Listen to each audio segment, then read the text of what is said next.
You may have the option in your area of delivering in a midwifery-led unit. So this will be an area that is overseen by midwives only.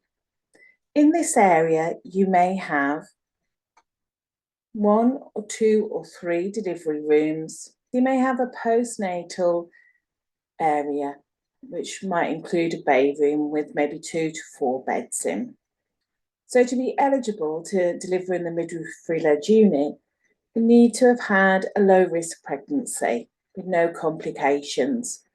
You can discuss this with your midwifery team. Once you're in labour, you can phone the midwifery-led unit and let them know how often your contractions are and the kind of pain that you're in. And they'll ask you a list of questions and decide if it's the right time for you to be invited in. Once you go onto the ward, you'll be taken to one of the labour rooms and the midwife will do all the checks. So she'll check your blood pressure, check how often your contractions are coming, and check baby movements and baby's heartbeat. Depending on your local provision, the room at the midwifery-led unit may have a bed, or it may have like a sofa, and it might have other things like a birthing pool, or maybe apparatus to help your labour, such as a birthing stool or other birthing equipment. There'll be space for your partner as well with a chair. As your labour progresses, the midwife monitors you throughout, and you're given space to labour naturally. If complications do arise, the midwives will liaise with the consultant-led unit and arrange transfer so that you and your baby are in the safest environment for the best outcome possible.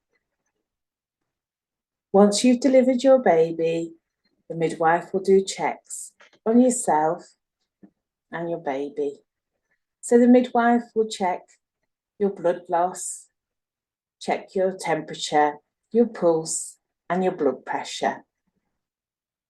And she'll make sure that you're recovering well after delivery. And she'll check baby and help with initiation of feeding. You may be transferred to one of the other rooms, or maybe a 2 or 4 bedded area for recovery.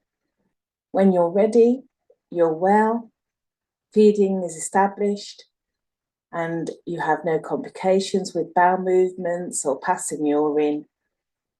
And if baby is well, then you'll be allowed to go home. If you're very keen to go home quickly, you can ask the midwifery team if that was possible, and they'll be able to advise you accordingly. The staff you may encounter on the midwifery-led unit will include midwives, student midwives, denoted by the colour of their uniforms.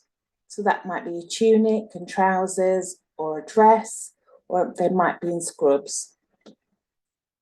And student midwives may have epaulets on their shoulder, and that's little pieces of material that may denote if they're in the first year, they might have 1, if they're in the second year, they might have 2, and if they're in the third year, they might have 3. You may also come into contact with midwifery support staff, cleaners, and also people that are serving meals as well.